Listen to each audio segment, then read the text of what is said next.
Jason Lee Podcast. Welcome back to an all-new episode of the Jason Lee Podcast. What a week, what a week, what a week. So I'm back in LA. I have been at my domicile in Stockton, California. As you know, and if you don't know, I'm running for Stockton City Council because I believe that sometimes when you really want to change the community that you live in, you got to get active, you got to get involved. I find it interesting that some of you just see me as a monolith and don't understand that there are different layers to me. That doesn't mean I'm bipolar, and I'm not disrespecting the mental health community, but I am running against somebody who works in mental health. Because that's what it is. It is what it is. Now, I'm going to keep my day job of coming here and saying what I think, even if it goes viral. Shout out to the Beehive. Because that's what I do for a living. I'm a culture critic. Just like somebody can say that Renaissance is 100% on Rotten Tomatoes, which, by the way, I'm going to give it a round of applause because it's an amazing project. We actually went to go see it the other day. I was looking for me. I did not see me in it. I was looking for you too.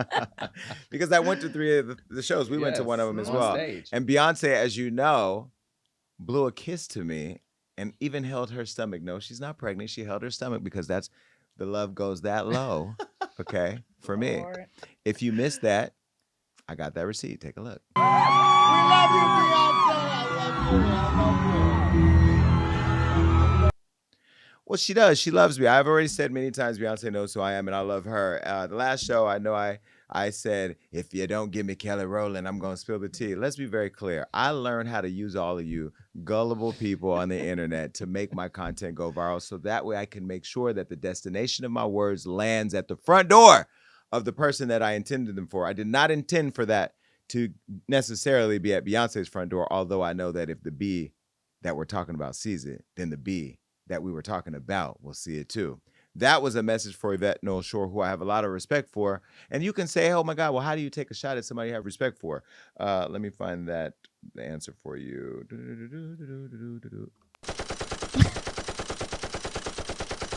Now, that don't mean I want to shoot Yvette down. That means I want her to get the message. And I do believe the message, thankfully for all of you, has gotten to her. The message is we all have to support one another.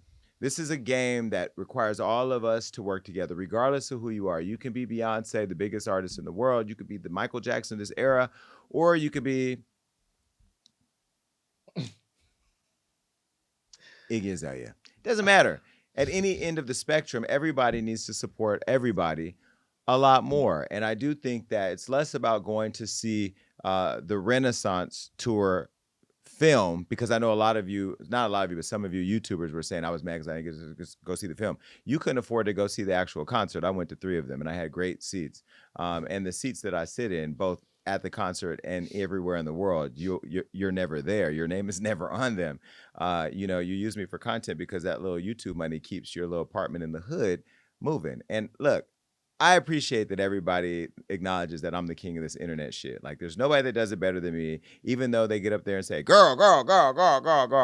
And I'm not speaking about anybody specifically. I'm just saying there are people who use me as the blueprint, yet they don't know the dimensions in order to build their own blueprint. So I am doing the Lord's work.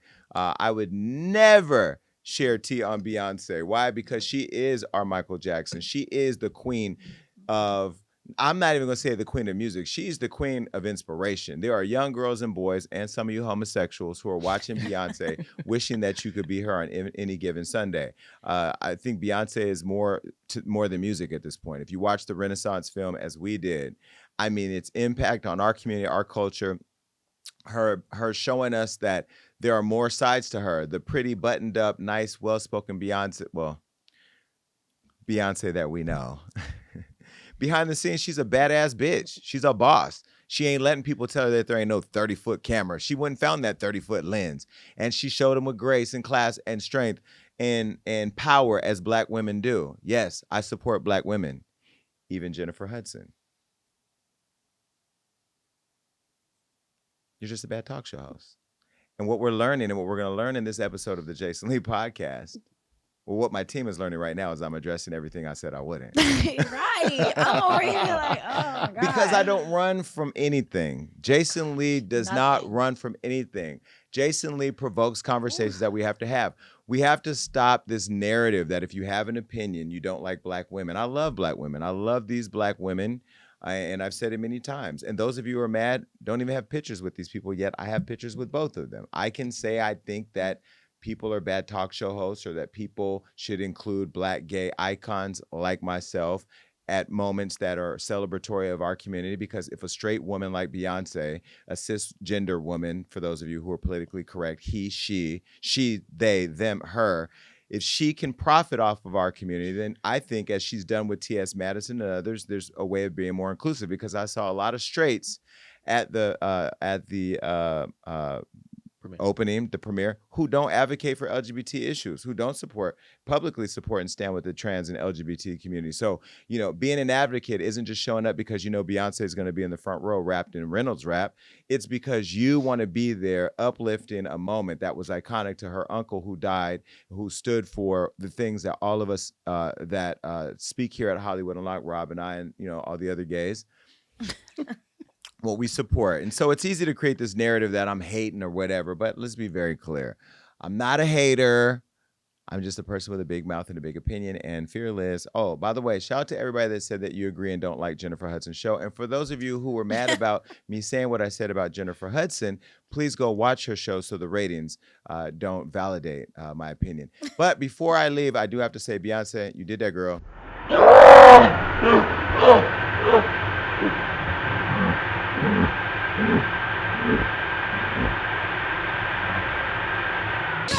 Ay, ay, ay. And so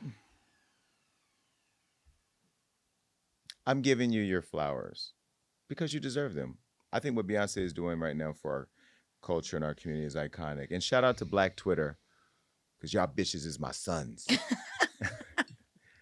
Black Twitter works for me. You didn't know that? No, I know that. Mm-hmm. Black Twitter is the most destructive thing on the internet right now because you only cancel us. You don't cancel nobody else. And I'm going to get into that later. I'm going to make you all are going to be you're going to be provoked. This is going to be a thought-provoking episode of the Jason Lee podcast for everybody that isn't only concerned about where Blueface and Chrisean is. Because we bought $30,000 worth of toys for kids this Christmas, and that's not going viral. But yet, y'all want to know if I'm the one who got the gay content in Blueface's phone. You'll get that answer today, too. All right. Oh, my God. Pow, pow. Jesus Christ. How you guys doing this morning? I'm doing good. I'm excited. We have a busy day. We're shooting a lot of shows for the Jason Lee show today. I'm rested from Stockton. You got your Stockton, California experience. What you think about it? You're moving. I'm going to move into your domicile. I love everyone at Stockton. Shout out to all my new friends. Shout out to your cousin, Tasha. Pitbull. I love her. Tasha is very active. Shout out to Tasha. She's my little cousin who I grew up with on Scribner Street on the South Side. Her grandmother is the aunt in my phone. If you read my book, God Must Have Forgotten About Me, when I was calling Michael Jackson, all the celebrities running up her phone bill. That's her grandma, who I was able to see recently. I want to say she's in her 80s. But she said to me, I'm so proud of you. You became the young man that you said you were going to be when you were a kid, running up my phone bill. You had all these dreams and you actually did it. And I'm so proud of you and I'm proud of what you're doing in the city. So that was a moment that really, mattered to me because I don't really show a lot of my personal life, my personal family, but that was great. But reconnecting with my cousin Tasha and watching how active she is with the kids in the community, she's literally out there in them streets making sure my billboards are everywhere, that my signs are on houses, that we're bringing in a very inclusive group of Latino and Black and Sikh and white communities to just come together. We had a great event on Monday where hundreds of people came out in the city. We had our Jason Lee for Stockton shirts. But Tasha went to the city council and told the city council that one of the people in the community harassing my campaign exchanges sex for rent. Baby, they were not ready for that. And I'm telling you, if this campaign is any indication of how I plan to govern and lead, it's going to be real. We're going to be transparent because everybody knows everything out there. And in the heart of Me Too, now lots of women are coming forward and people got to be careful because I'm also running against a man who's a pastor. Although he used to be a drug addict and he's changed his life, which congratulations to him. He also filmed a young Black man who got shot and killed. He filmed him dying on the ground and put it on his Facebook page. So how do you move the city forward on a safety first, kid first, youth first, Black Lives Matter agenda when you filmed a dying Black life for their family to watch over and over and over. So we saw the video. It's unfortunate. And I posted recently on my Instagram and Facebook about that. So just stay locked into the campaign and you'll find out ways you can donate and get active. And I just want to say thank you for coming. And I know Rob is terrified of Stockton. You'll be there at some point. Oh, please. So. I'm not terrified. I love Stockton. It's great. I didn't want to go to the club there. We went to the club. We went to the club. Marina taught me I went to the club. I told him we were. It was people in there celebrating their bridal shower? Yeah. No, bachelorette party. There was a lot going on. She wore a beanie with a veil. There was a lot going on. It was the little kids because it was me and you at church at mass and it rained, and it was them asking me if I'm your wife for me. Well, one of the kids at the church came to me and asked me if I knew NLE Choppa. And we had a really cute moment where I FaceTimed NLE Choppa and the kid was able to say hi to him. Take a look. Say hi. Hi, NLE Choppa. Can I get a picture with him? You want a picture with him next to the phone? Here, take a picture right here. Right here. Say cheese. Cheese. Yes. What's up? Okay, Can you send it to me? Just say goodbye. Yeah. Bye, NLE Choppa. Okay, that's my payback for the Megan call. I'll call you later. Bye. Come on, Kate. Can you send it to me? That was a great moment. And that little boy, King, yeah, he texted me after when I was giving the number, and he said that was the best day of his life. Yeah, and those are the moments, that do transform people's lives. You just never know when you're going to meet somebody that's going to, motivate you to live on a better life. Well, hopefully today's topics motivate you to have a better week because, baby, I am ready. Pow, pow, it's time for the tea with Jason Lee. Listen, I have been so excited about this topic that I cannot contain myself because I've been waiting to see when this is going to drop. And baby, the press rollout for this has been phenomenal. The Color Purple. Can we give them a round of applause? Now, I'm particularly happy about her, Fantasia. Fantasia Barrino. We're starting to see more of her. We know her from American Idol. She won American Idol, and she opened up very publicly about her battle with literacy. She talked about that and sharing that in a way of helping people to understand that she did not get there just because of her talent. She got there because of her struggles. And now she's opening up about some of her struggles now that she's along the press tour for The Color Purple. And we're going to get into that in a second. But I have to tell you, Color Purple is one of those iconic films that a lot of us would say, Oprah, don't you mess with it. But because Oprah is leading this and because Oprah is behind it, it's happening even as iconic, I'll say, as the first one, at least from what I've seen in some of the trailers. Now, you remember Oprah starred in the 1985 movie, The Color Purple. Now, Oprah is now producing this 2023 remake of The Color Purple with Steven Spielberg, who was the originator.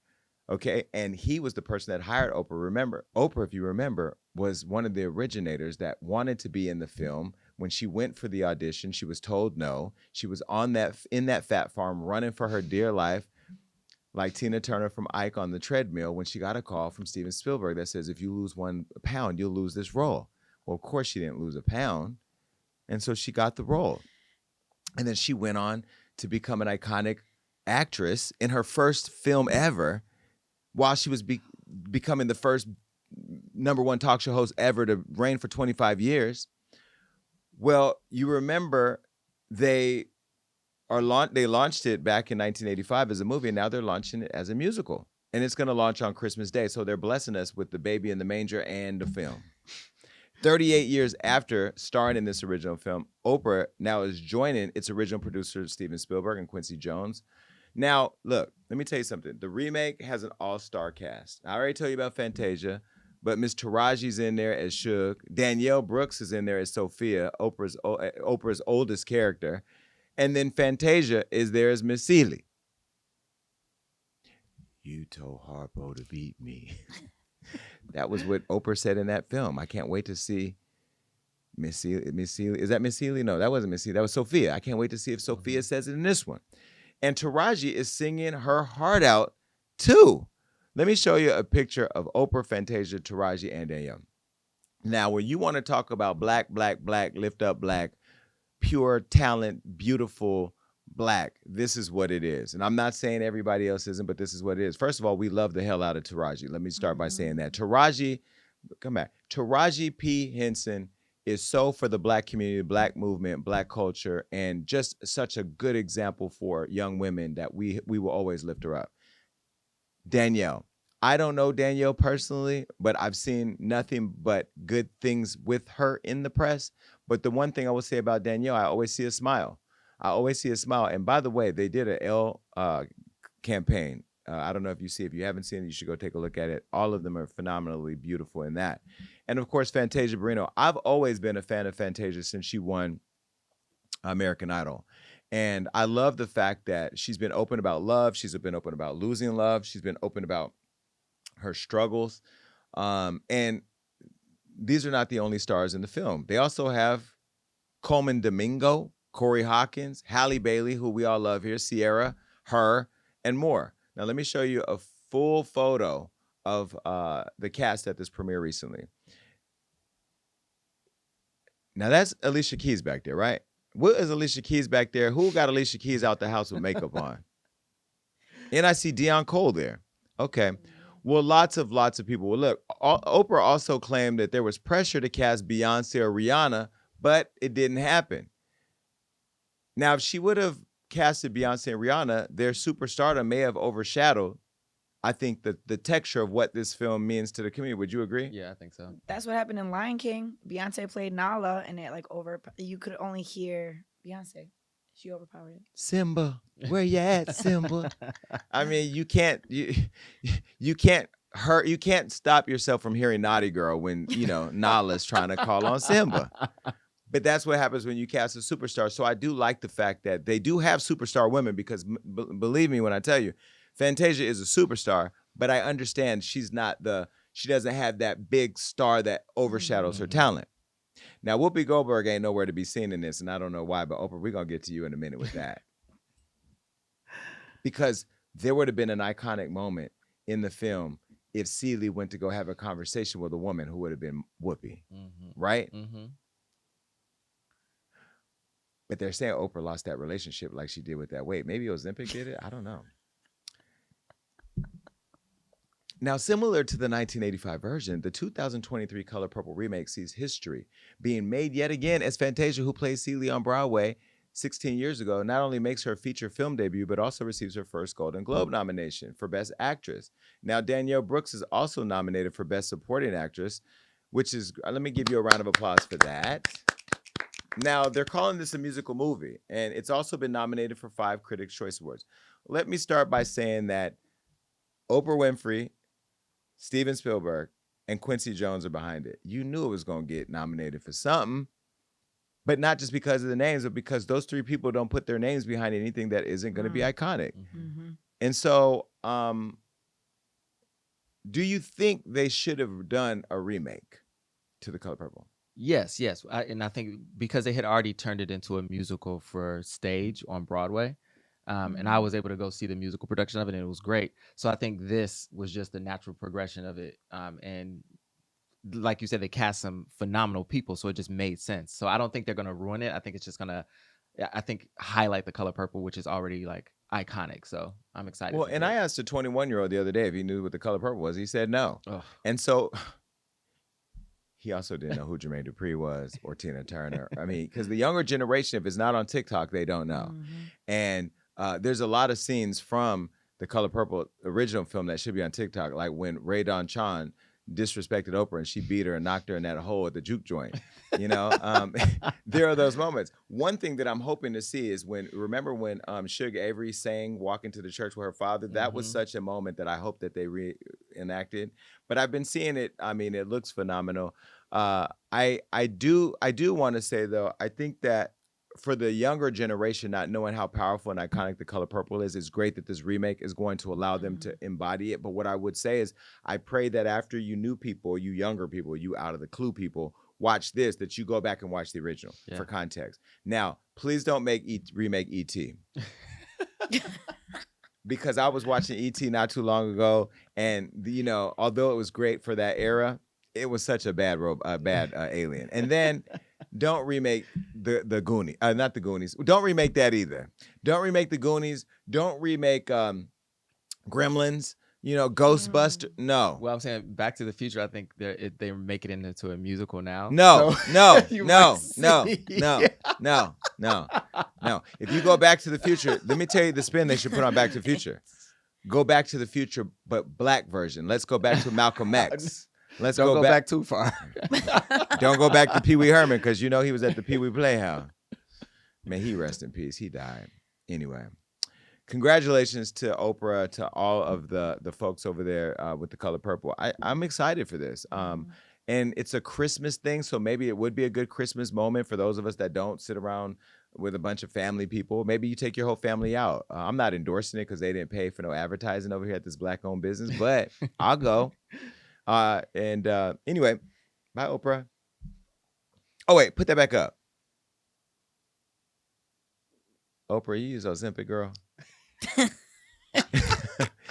Because I got attacked, and this goes back to my black Twitter. I'm coming for your black asses in a minute, okay? Oprah, I went online and I said, Oprah looks good. Where that Ozempic at? And they attacked me. You always attacking black women. Oprah ain't on no Ozempic. Oprah's on Weight Watchers. Oprah, we've been watching your weight, and you weren't dropping any of it. But then all of a sudden, she came out of nowhere, snatching that purple outfit. Oprah had taken some time off of social media. Now, remember, Oprah was hiking up and down them trails, dragging poor Gail along and her kids. And Gail was like, oh, my God. And Gail was dying because Oprah was dragging her and her kids out. Gail didn't know she was being used for social media content because Oprah was filming all that while she was doing that pin in the stomach like me. And then she popped out on your ass with color purple, and her weight loss, she lost 40 pounds, which, by the way, you look good, Oprah. Yes. Oprah is snatched. Snatch. And I know Stedman is now definitely hitting that thing from the back. Okay. Stedman and Oprah are having different kind of sex. They're going okay? to Pound Town. Pound Town. Oh, God. First of all, if Oprah Winfrey has sex to Pound Town after sipping Casamiga, I need to know. Because Oprah likes to sip that tequila now. I didn't know Oprah, that. listen, I don't care what y'all say. Oprah came out here and shamed people for using weight loss drugs, then turned around and said, crazy. I had to stop shaming myself. I had to forgive myself, and I'm using Ozempic. And now she done lost that 40 pounds. That waist is snatched, okay? And I know her sex with Stedman is better as a result. I'm sure she still got a love handle or two, and he holding on to that thing while he pound town it. Ooh. And the fact that you guys would be surprised that Oprah would be having sex to Pound Town is crazy. Because Oprah is of the culture. She can't dance, but that's because she spent 25 years entertaining white women. But either way, she's iconic in what Oprah is. What? The white. I have a job to do. I can't. Okay, I have a job to do. And look. You're on one today. Listen. Pow, pow. Y'all give me the motivation. Every time I go viral, you guys give me the motivation and inspiration to wake up and be a better person. And this is the best version of me that I can give you. Future city council member. But no, I think that Oprah, the one thing I wish Oprah would do more of is while she's grounded in this blackness with this project, stay there. Stay there. Stay there. And I'm not saying that she hasn't done a lot, because Oprah's she's done a lot, but she's also a multi-billionaire. Mm-hmm. And with a lot, you should do a lot. You know what I mean? But I'm a fan of Oprah's. I think she's iconic. I ran into her hairstylist in DC, who was a fan of mine, and he took my number and whatever, and I told him, set up that lunch with Miss Pound Town. Let's sit down and have a conversation. Okay? I'll give her the critic's choice. We love you, Oprah. Bye. All right. Well, my friend's in the news. Tiffany Haddish, as you know, she got another DUI. And, I would hope that you guys would start giving me a little bit more credit that I can do this job that I do here and in the other set at the Jason Lee Show in a very fair and objective way. Oftentimes when I give my opinions, you guys say, oh, my God, he's her friend, so he said, no, I'm saying what I believe, okay? I haven't talked to anybody about this DUI more than her. I've talked to her more than I've talked to you about it. Why? Because she's my friend. And I've been seeing people online saying, well, where's Jason Lee? Where's Jason Lee? Talking to his friend. But everything I talk to my friends about doesn't need to be for public consumption. When they're in the news, like right now, is when I will talk about them, and I'm here to talk about her. Now, she was charged with a DUI. We all saw the video. This happened in Beverly Hills, okay? And in January 2022, she was busted for a DUI by stopping in the middle of a roadway, allegedly outside of Atlanta, after allegedly smoking marijuana and falling asleep behind the wheel. Now, I've talked to Tiffany, and I understand from speaking to her that she had made it all the way home and was pulled over in her, not even pulled over in her driveway. She was already in the driveway. And then they allegedly arrested her there because, as we all know, marijuana is illegal in Georgia. But do we even care about marijuana anymore? Because we know that in California it's legal, in most places around the country it's illegal. And we're living in 2023 where we now are commercializing it and making profit out. Oh, because they ain't figured out how to make profit out of it. Okay. Well, either way, she took a pretty mugshot. Take a look. You know what? First of all, that's that you got me. She said, all right. You know, that's that you got me look. Okay. Maybe it wasn't as sexy as Jeremy Meeks's, but either way, it was cute. And she gave us a smile. You know, but people were mad at her when she got the DUI, driving under the influence of marijuana. And half of y'all tweeting were people who smoke marijuana and drive all day long anyway. Half of y'all can't even go to work without smoking marijuana. I don't smoke marijuana, but apparently you can't drive while you're smoking marijuana. Okay, so that was her mugshot in Georgia. Now, Tiffany has come forward and she's spoken out about all this. And she said that she's really been going through a lot of things at the time and dealing with losses of her dog, you know, of 13 years. And her beloved grandmother died. You all know I interviewed her when we were in Hawaii, where we talked about her grandmother who was dying at the time. And then she went on and later died. She was very close to her grandmother. And then she said her dear friend and actor, Bob Saget, who we all know from, what's that show called? Full House. Full House, who died. And since then, you know, in the morning hour, and you know, she's been talking about all of this grief and dealing with it, but still having to keep a smile on everybody's face because she's a comedian. And, you know, one thing about Tiffany, she doesn't take time off. If she's not doing her comedy, she's doing stand-up. If she's not doing stand-up, she's doing films. If she's not doing that, she's promoting her children's book. If she's not doing that, she's building a grocery store for her community. If she's not doing that, she's always doing something, volunteering, showing up for her friends. The things that we protect Black women for, but we'll get to that shortly. Now, since all of that happened with the first DUI in Georgia and her dealing with that, in the early morning hours here in LA, this year's Black Friday, she was busted in Beverly Hills because she was, they said, slumped over a wheel, sleep, and, you know, later tested positive for alcohol. Now, what Tiffany said in the news was that she had a long Thanksgiving holiday. She was feeding the underprivileged at the Laugh Factory because we were invited. We were there last year. I didn't go this year because I hosted people at my house, but she went to the Laugh Factory to feed the homeless. Then she had a stand-up performance at a holiday concert and went to a friend's house as well. And after that, she pulled her Tesla over. Well, the car parked itself. God bless Tesla for that. In the middle of the road, causing somebody who witnessed her sleep at 5-7 in the morning to call the police and report her slumped over the wheel. Now, Tiffany got arrested. We saw all that on camera. If you missed the video, here it is.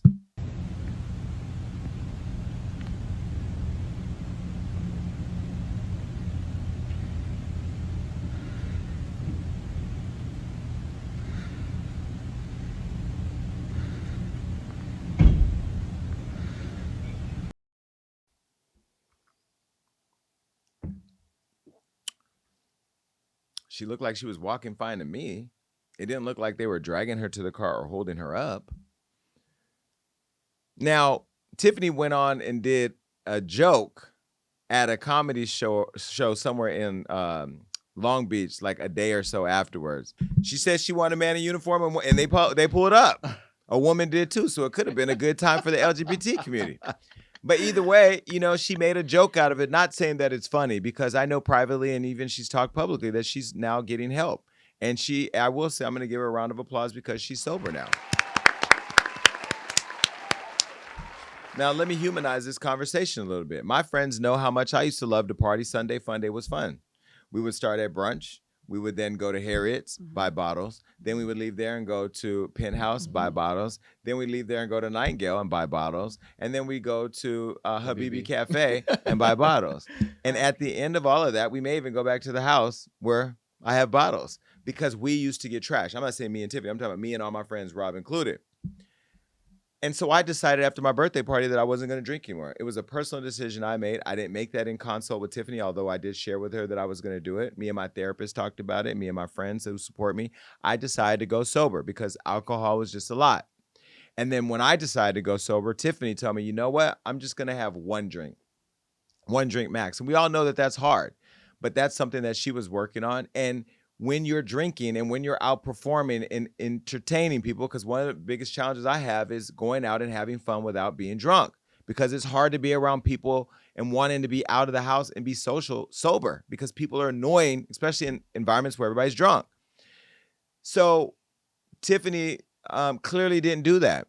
And now she realizes that she has to deal with the things she needs to deal with. Now, she spoke with ET about the second arrest, and she said, quote, "This will never happen again. I'm going to get some help so I can learn balance and boundaries." Now, keeping her promise, she ditched alcohol as she celebrated her 44th birthday sober. And she also attended Paris Hilton's holiday party completely sober. Now, even after making the personal choice to take sobriety serious and work on herself, she's now been hit with the second DUI. She's been officially charged. She didn't know she was charged until I called her yesterday and said, "Girl, you've been charged." And you know, I think she's going to work through that as with everything else. But I'm at least happy to say that I'm glad she's doing the work on herself. Mm-hmm. Now, here's where all of you become complicit in my concern with how we handle this, because we know Tiffany personally and we know her heart personally. She's not only a friend and family to this show, but all of my friends have built personal relationships with her. Rob, who also acts and has aspirations to act and goes on auditions and does this thing as passion, she's become a friend to him and a pathway to learning more about the world of acting.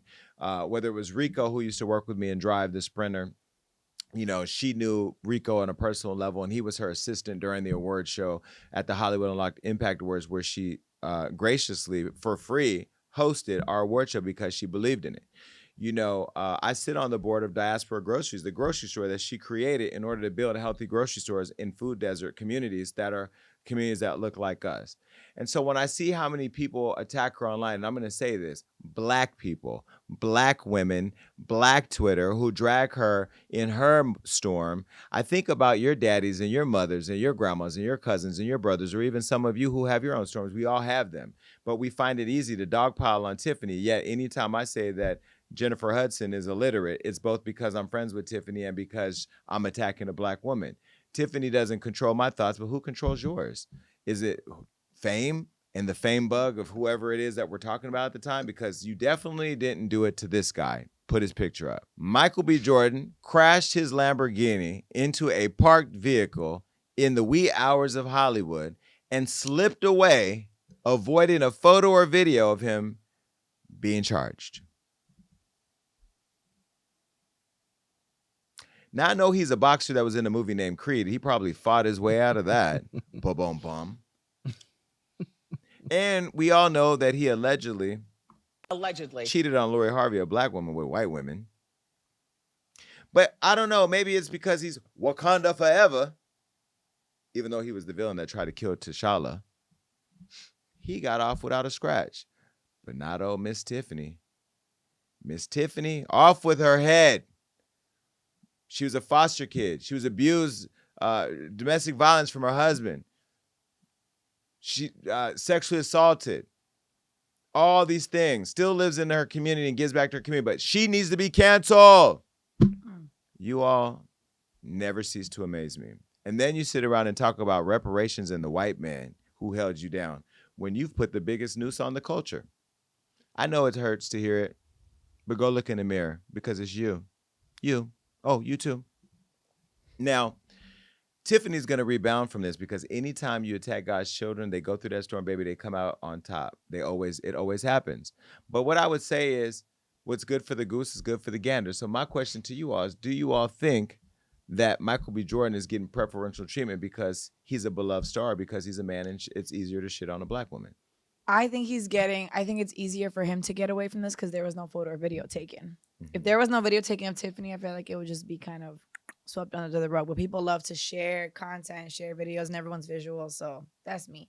I think it's just easier with Tiffany because she has so much stuff already happened to her And recently that- in the media. Mhm. So people are, like you said, dogpiling everything on her. It's like, oh, you did the thing with the kids. Oh, you had the DUI in Atlanta. Oh, you had this. But again, as you said before, this is a woman who always advocates to have Black people working on the set if she's on a film. She's putting grocery stores in food deserts for Black people. She's like doing the work. She's actually a person who's doing the work and cares. And why are we trying to cancel that person? I think we should think about that. And people are always trying her because wasn't in this photo when they called it a little costume change? Mm-hmm. Like, I don't get why they try her. Yeah. She's meaning Blacks. She didn't say it, I said it. because she has received white fame too now. And I can tell you, the white folks, when she got arrested, calling my phone. I'm talking about billionaires. Is Tiffany okay? Does she need anything? How can we help her? Is she that's what the white folks are saying. Black folks on Twitter, oh my God. And then people question where I was, being a friend. You don't know the conversation we have, and I don't owe you that. What I will tell you is that I'm proud of Tiffany. I'm proud of her courage. And I will also go on and say that Tiffany has wanted to share her point of view on what's been happening for a long time, but she had a team that was restricting her, and I'm happy to say she has a new team now. And I really feel like it's the people around you that are important when you're moving through these storms, but she's going to be fine. But what I would say is that let's take a further examination of the culture.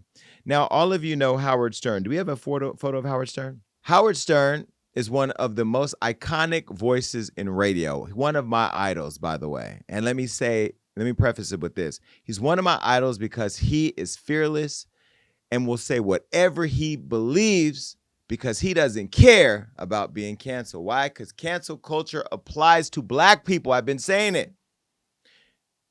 Howard Stern went on his show some time ago, years ago, and this was, I think, 1999, the day after Columbine shooting happened where lots of young people were murdered, slaughtered. And this is what Howard Stern said. Now, before I play it, let me warn you, this is probably going to be extremely triggering for people with a heart. Take a listen. How's it going? All right. Is this Howard? Yeah. Oh, man, I live like a mile and a half from the school, man. I have a couple friends that were there, and I talked to them yesterday. What'd they say? They said that it was just a bunch of chaos, shooting, and... Boy, a bunch of good-looking girls go to that school. That guy was right. The guy who called in, he was a little too excited, but... You know, there was really good-looking girls running out of there with their hands over their heads. Yeah, I think the bomb teams are still working. Did those kids try to have sex with any of the good-looking girls? They didn't even do that. At least if you're going to go kill yourself and kill all the kids, like, why wouldn't you have some sex? Yeah, I would think that I would want some sex, but... Yeah, I mean, if I was going to kill some people, I'd take them out with some sex. I guess they were getting a rush from what they were doing. They said when, these guys were really against the good-looking girls because the good-looking girls wouldn't pay attention to them. I think the good-looking girls would be begging them to live, and they go, you don't have to beg because you're going to be dead in a minute. Yeah, don't cry. Don't cry. Well, you know that there was a run on cell phones in Really? Colorado, I think, yesterday. Why? Yeah, because everybody wanted now their kids to have these cell phones since the shooting at the school. Yes, hey, Mom, I'm getting shot. Just wanted to call and say goodbye. They talked to, because I read in the paper today, every school had to have, like, rap sessions. Oh, really? See, when I went to school, there was no rap session. No, even if something happened, there was no counselor coming in. When I went to school, all the Black guys would get together, choke me until I passed out, and then throw garbage cans on my head. And then I didn't get in a trench coat and kill them. I went to my next class. I never thought to kill anybody. Like a man. I should have gotten a pipe bomb and blown up the whole school. Yeah. Trench coat mafia forever. I should have been like... They did wear the trench coats even in the summer. Yeah, they did. Yeah. So anyway, the gun-obsessed, Nazi-loving, white supremacist kids in long black coats have now gone down in history. Right. They are the best teenage killers in the country. Well, let's say they've killed the most people. I don't know if you want to say they're the best. Well, I mean, if you're the best, if you have the most numbers, right? Right. So I guess they would get that title. Those were his comments the day after the Columbine shooting. What do you think? It's disgusting. It's disgusting. I remember when that happened. Like, people were dealing with the loss of children, and that's the response to it. Like, disgusting. Just Howard Stern went on to get a $100 million contract. Oh, don't forget about good old Joe Rogan. Remember that? Well, in case you forgot, take a listen. Nigger. Well, you've already said nigger. D is just like nigger. Saying nigger. She's calling you a nigger. It's like this boy that he's a nigger, but starts calling them niggers. Word nigger. There should be a word like nigger, especially word nigger. That's our nigger. About niggers. He says nigger. Guy, a nigger. And then our niggers start saying nigger. Allowed to use the word nigger. Out the word nigger. See nigger. Word nigger. Say nigger and he couldn't say nigger. And most nigger. What you think about that? I never heard that or the Howard Stern thing ever. That is sick. That was Joe Rogan. He got a $200 million contract. So for all of you black folks out there saying cancel Tiffany, where were you when they should have been canceled? Right. We will do their work to ourselves better than them. Shame on you. Every time you see me, just know I'm a self-made black man. Every time you see her, she's a self-made black woman who fought years and years to get to where we are. To make a mistake or to do something that you don't agree with, and all of a sudden it's off with our heads, and the industry will respond by supporting you and say, it's just another nigga. Oh, by the way, $200 million. Rest on that. That's all. All right, now we're going to just transition to a new thing here because Rob's not here, and I didn't get to finish the first podcast. That's why I look brand new. This is a brand new day. Speaking of brand new day, you know, I've been so busy at the Jason Lee Show, Hollywood Unlocked, and everything else and get ready for the holidays that I went and took some personal time to get out in these streets. Now, I am over 120 days sober. Allegedly. Oh, that was the wrong button. This show is shady even when I don't want it to be. It's not allegedly, Wendy. I'm still sober, by the way, but I did go out the other night, and you know what? Me and this person have been talking about not being able to wait until the day that we can sip that good tequila together, but I haven't been able to because she's been pregnant for the last 2 or 3 years. Well, now she's not pregnant, and I am not drinking, so I toasted my water to whatever it was that they were drinking. Allegedly. Let me show you. I was out with Rihanna the other night. We got pictures. Yes. These are 2 beautifully taken selfies. It was her idea to take the selfies. You know, I don't like asking for photos of her with her when I'm with her because I'm just so busy smelling what this woman looks like, what this woman smells like, what she looks like. I get just blinded and confused by the beauty. Yeah, I was that close to her, so close that we even took a video, or somebody took a video of us getting a little closer. Do we have that video? This was us posing for the photos when we first connected on stage in her VIP area. You know, we were cheek to cheek. I don't know how many of you are lucky enough to say that you've had that experience, but Marina was gagging when she saw it. Gagging. Yeah. And I've never seen anybody cheek to cheek with you know, or Rihanna. You don't do that. Tell people. He don't like to be touched. He don't like to be hugged, caressed, nothing. Not by anybody that is not giving me that company that I've welcomed. But what I will say is Rihanna literally has a license to do whatever she wants. She smells so good. It was so good to see her and Rocky out. Both, I just love being around them and love being in their presence. But we had a great conversation, and she asked about what was happening on my run for city council. We talked about that, but you know, she was there celebrating the launch of her new shoe line with Puma. I think we have a video of me changing my shoes. Now, only Rihanna can make me change my Gucci shoe and put on the Puma shoe. Now, this is the gag. How about I'm matching her outfit with my outfit, shoes, and all things? And that smile tells you exactly how I feel. You know, I don't really smile like that either. So those of you that have been following me for a long time, you know I'm not a big smiler, but Rihanna's going to put a smile on my face anytime. Here, I was saying to her, you know, you're the only person that can make me take out my Gucci's and put on a different type of shoe. Well, in the shoe, it was a Puma by Fenty. Those are those Fenties. That's Fenty on my feet. And guess what? I was also standing next to Fenty. I mean, what a flex. Even Affion Crockett in the back, he was mesmerized by your guys' interaction. I've known Affion for years. He actually never sent me the video that he took of me that night too by Affion. I need that. No, it was great to be out with her, and she had a great party. So what is the scent? I don't know. I went to the Fenty Beauty website. I ordered 2 bottles and put it on a 3-month subscription, so the bottles will keep coming. You know, I got to help the wifey out. She may need a couple dollars. You know what I mean? But no, she looked great. Skin looked great. And I said, "What you doing afterwards?" She says, "Going home. I have kids." She's grown. A woman. Had a great time. Sorry I didn't get to drink. I told her I have 8 more months, and she was supportive of that. So good to see her. And shout out to also to Jen, her best friend, who started as her assistant, now is the person running Fenty Beauty or Fenty Savage. She running the Fenty stuff, and she's executive producer and working with the show. So it just shows like her relationships and how over the years they've evolved. All right, let's get back to bullshit. Jonathan Majors was found guilty. Now, I'm going to tell you right now, I don't know how I feel about this other than I feel it's all complete bullshit. Now, Jonathan Majors, as you know, he's a really successful actor whose rise to fame was just, it was meteoric. And then him and his girlfriend, Grace Jabari. Anybody with a last name named Jabari, you know is going to be problematic. And anybody that doesn't comb their hair when they're on a red carpet like this, you also should know there's some ticky boom boom going on upstairs. Allegedly. Well, Jonathan Majors' assault trial, as you know, he was accused of allegedly hitting or being assaulting to this girl named Grace Jabari. Now, she accused him of assaulting her back in the backseat of a car in March.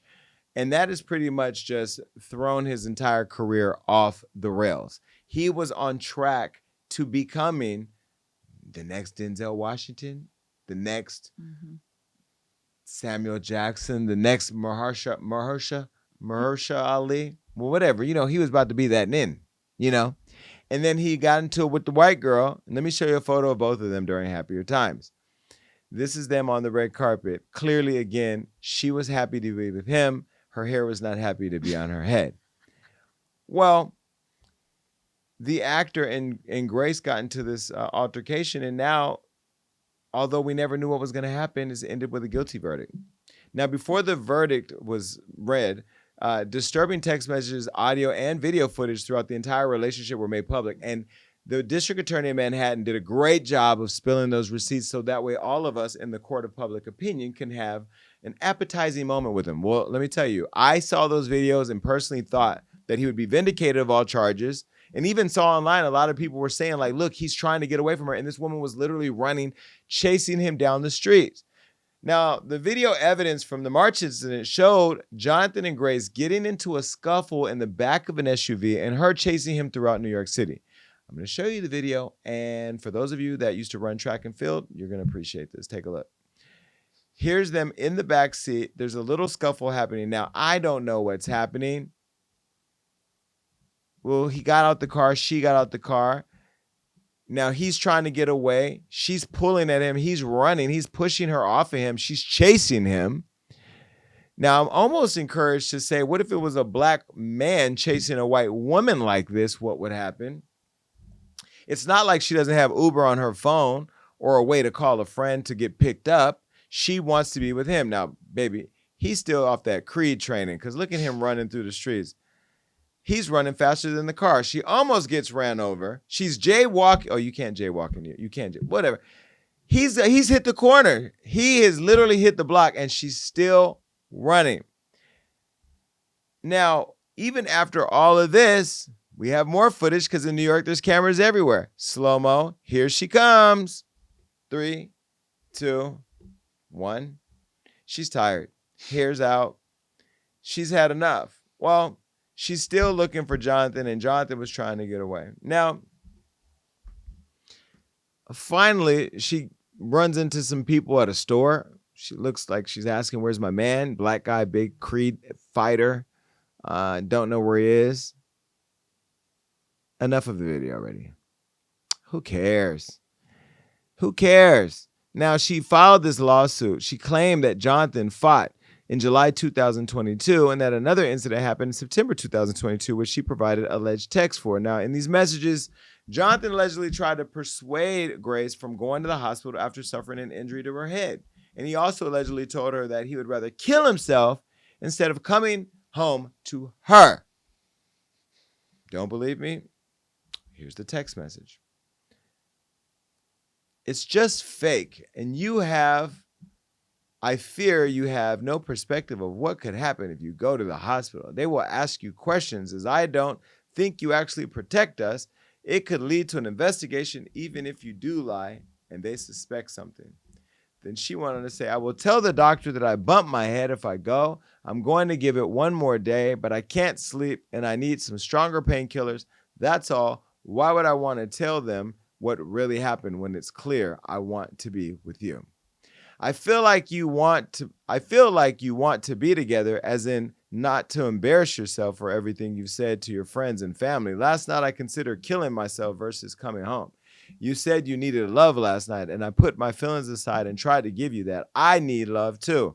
Or maybe I'm such a monster and horrible man that I don't deserve it and should just kill myself. This way of existence is miserable. I want to die. I reserve the right to change my mind. Okay, you do. I will say in the running away, he did not look guilty. But in those text messages, it sounds like he's kind of guilty. And Are I hate people mad at him? I think so. But I just hate when people are like, I'm going to kill myself. I'm going to die. Like, that's just. Maybe he felt that way, though. I think he felt that, but I feel like a lot of times guys and girls do that as like a. Is that narcissistic behavior? It could be gaslighting because you want her to say no. But look, in reality, we never know when somebody is going to hurt themselves. And people saying they want to die or are thinking of killing themselves, that is the easy way to get rid of the pain that they're going through at the time. So I don't know. Maybe he did feel that way. And to put it in writing in a text of like change your story, that's where the plot twists for me. Now, Jonathan, that's where you lost your mind. Now, you already knew if you put your hands on somebody and now you're explaining to them why you did it and that you didn't want to do it and how they should cover it up and protect you and that you just want to die. So you're gaslighting her into not doing. That's why people are mad at you. Okay, I couldn't figure out why. I don't read everything on Hollywood Unlocked. I just own the company that puts it all there. But I will say, after looking at those text messages, now I understand why people are mad. Do I think he needs to be canceled? I mean, we still don't know the full context of why they got into the conflict. Maybe she hit him. Maybe they were fighting. Maybe she didn't want him to go. Maybe she was pulling on him the way she was pulling on him in that video. And as a result, he said, get off me, and then accidentally hit her with that elbow. It happened. It happens. Not to say it's okay. I'm not canceling him. I'm not either. Megan Good is still with him. Now, Megan, I love the fact that you decided to stay next to this black man while he goes through things. And I will tell you, I saw how many people online were trying to vindicate your man, the Mr. Majors, after the verdict came out. But I don't know if he can come back from this. They've already replaced him for Marvel. So I don't know. His career may be over. I also think it's sad because it's not like his roles were like soft roles, if that makes sense. Like he was Creed, he was all these like aggressive roles. So I feel like that in people's minds, like in the court, like plays into like, oh, he's so aggressive, he's this and that. You know what I mean? Well, he's also a black man. And he's a black man. I mean, and he's with a white woman. No disrespect to you, Marina, but it's okay. You know, those of you who decide to date black men and get along well with them and figure out how to work through challenging issues. And I've never seen a video of you and your man running down the street with him trying to chase you. Thank God there's no cameras. Did you guys have had those moments? Yeah. Really? But that's love in general. Yeah. That's what I'm saying. This is just real life shit. But this is just, he's a celebrity. Star. Yeah. But if Chris Brown can survive and get over it, Jonathan can too. I don't think Chris Brown survived it all the way, though. Chris Brown, I don't even want to see. Now, people are going to be mad at you. I know, I'm sorry. People are going to be mad at you because you brought up Chris Brown. And this is the thing. I guess this is to the point that we're making. Like, do you ever really live this stuff down? I think Chris has done his part in owning what happened. Riri's forgiven him. He's taken the steps to move past it. And we as a people need to let Chris go with that narrative. As a black man, we all have to stop being the sum of one moment. You know, I struggle sometimes with people saying, I'm this, I'm that, these narratives that live on and on and on, while I see people who don't look like me that get to do the craziest things and just move right on to the next bag. You know, I want Jonathan Majors to be able to get back to doing what he does great. I was just the other night, as we were saying with Riri, I saw her manager, Jay Brown, who was a part of producing The Harder They Fall, which he starred in. That was a phenomenal black film with Regina King and what's the guy's name? The British guy. Idris Elba, and just so many phenomenal black actors. The music was great. Jay-Z produced. I mean, that was the black film and the black filmmakers that we want to continue to support in the culture. And I just feel like these moments that are just unfortunate should not mean a person loses everything. I'm confident he'll be back. I can't wait to meet him and hopefully one day get to interview him on my show. Go ahead. I was going to say, I feel like it's going to be hard for him. I feel like everyone's going to forgive him. But I just don't want to see him permanently get canceled. I don't think it's going to happen, though. And his career has just started. Like, he really just popped off. I love Jonathan Majors, though. And her, I don't know. I'll talk about it. Just like her head. You know, and I don't want to victim shame or, you know, even call her a victim for that matter. I mean, you know, they are going through a very public thing. And you know, to any woman out there who is enduring a bad relationship, or any man who is enduring a bad relationship, because some of y'all women be tripping and some of y'all women be putting your hands on your man.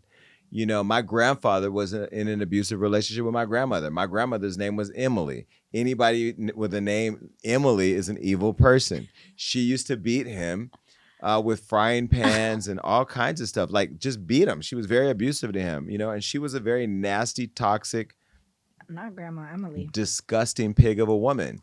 And I didn't care for her. And when she died, I was like, thank God. I said it. That woman took my toys as a kid and sold them. She took me to Disneyland. I was going to say, is that your Disneyland story? Yeah, you read it in my book? And you talk about it here. She took me to Disneyland, bought all these toys, and then made me do a yard sale and sell them all. You should still go to Disneyland as an adult to make up for that trauma. No, there's kids there. I don't want to go to fun. Disneyland. So what? Now, back to this issue. You know, we showed you those text messages a minute ago. Well, around that same time, Grace secretly recorded Jonathan while they were in London for a project that he was filming. She claimed that he also got upset when she and a friend came home drunk while he was inside with his trainer. Now, they allegedly fought the next day, made up, but when Grace didn't take the accountability in the fight, Jonathan allegedly chastised her and told her to act more like Coretta Scott King and Michelle Obama.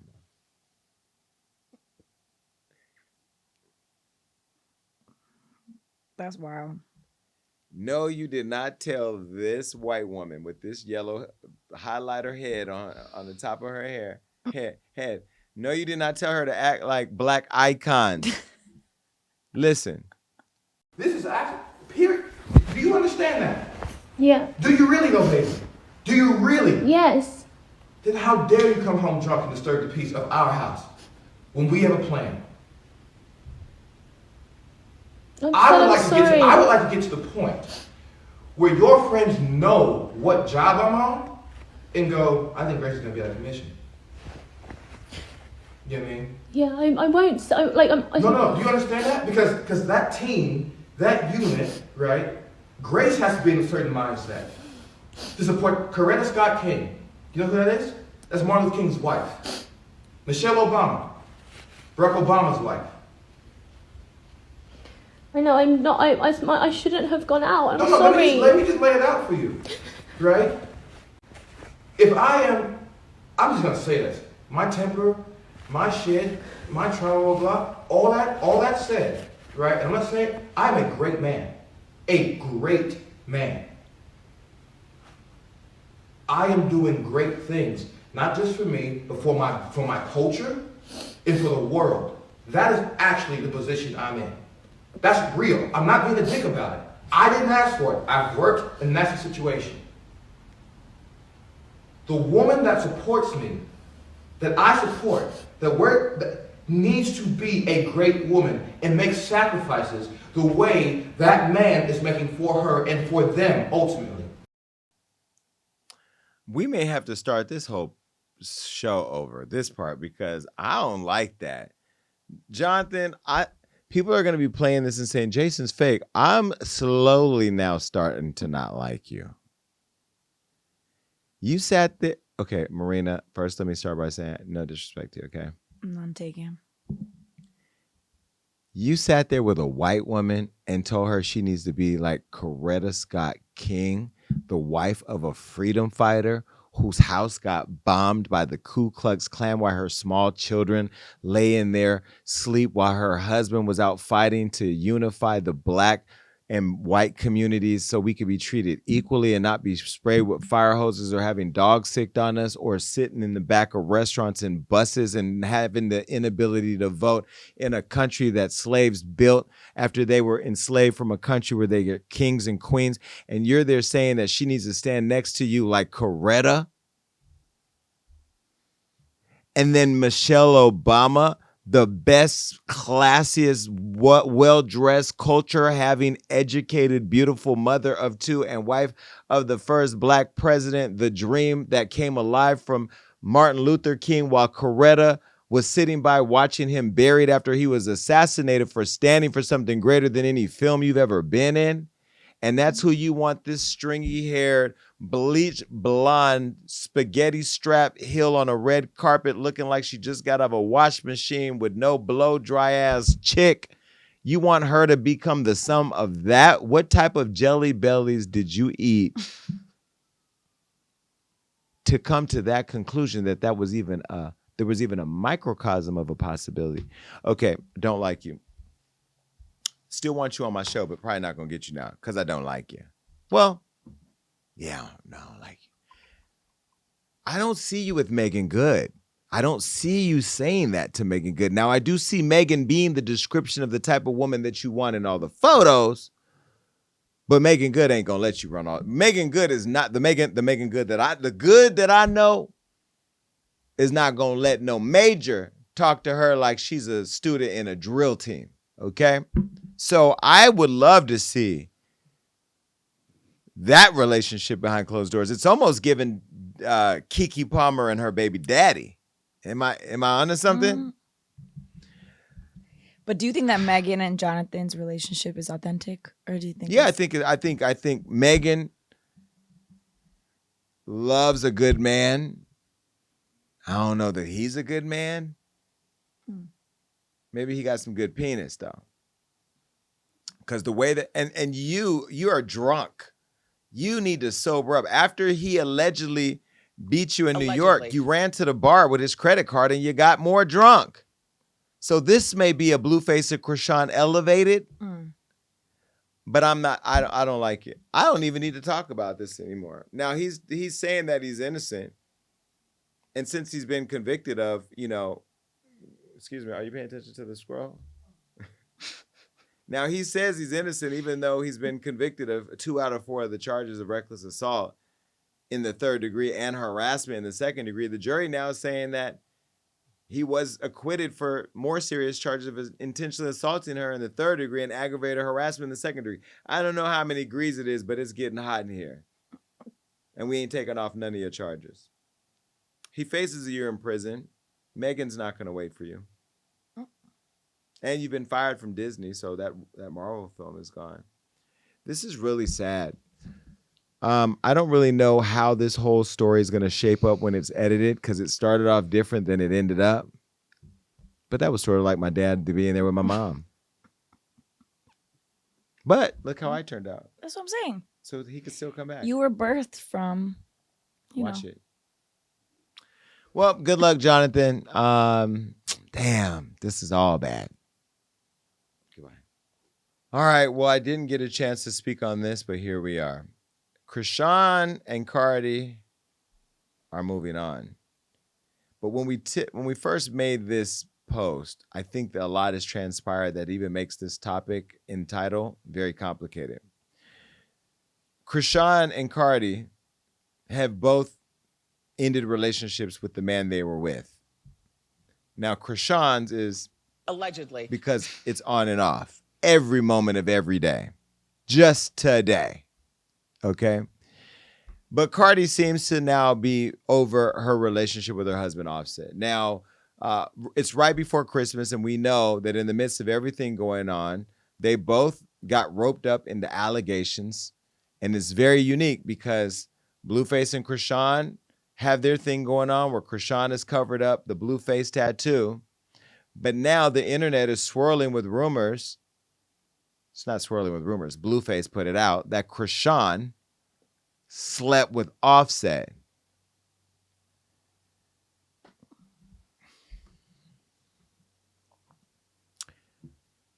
The Tatiana rapper burnt the internet down.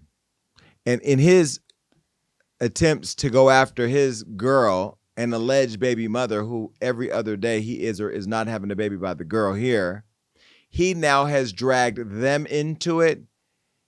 And although she was already on her way out of the marriage, she now is out because of all of this.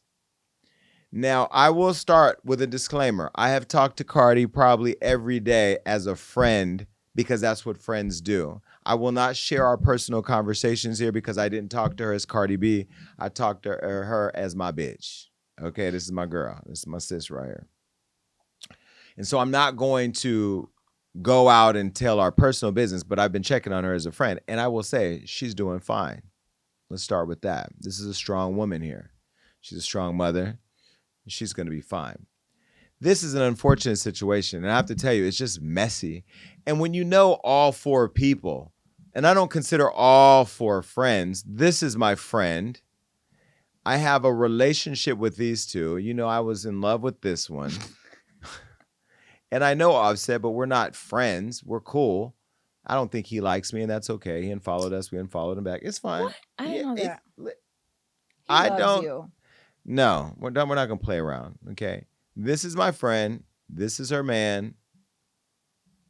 That's Blue. And that's Chrisean, who I do care about Chrisean too. But all of this is just a lot. It's all a lot. And I have a job to do, so here we are. Now,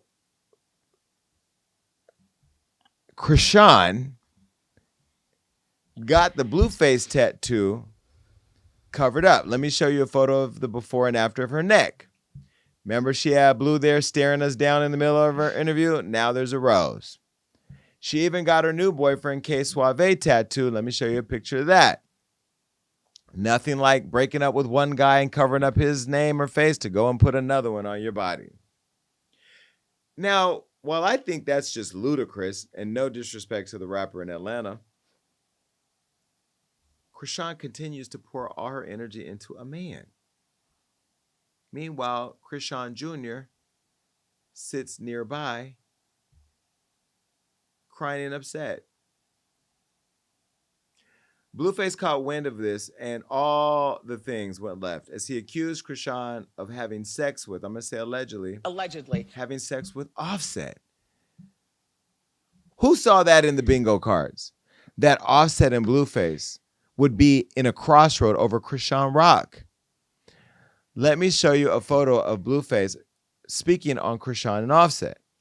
He said, "Finally, 6 more to go. LOL, get all that up off of you, please, respectfully. Being tatted on a hoe is not a flex. You literally fucked Cardi B's husband a couple weeks ago. I'm tired of niggas looking at me while they fucking you."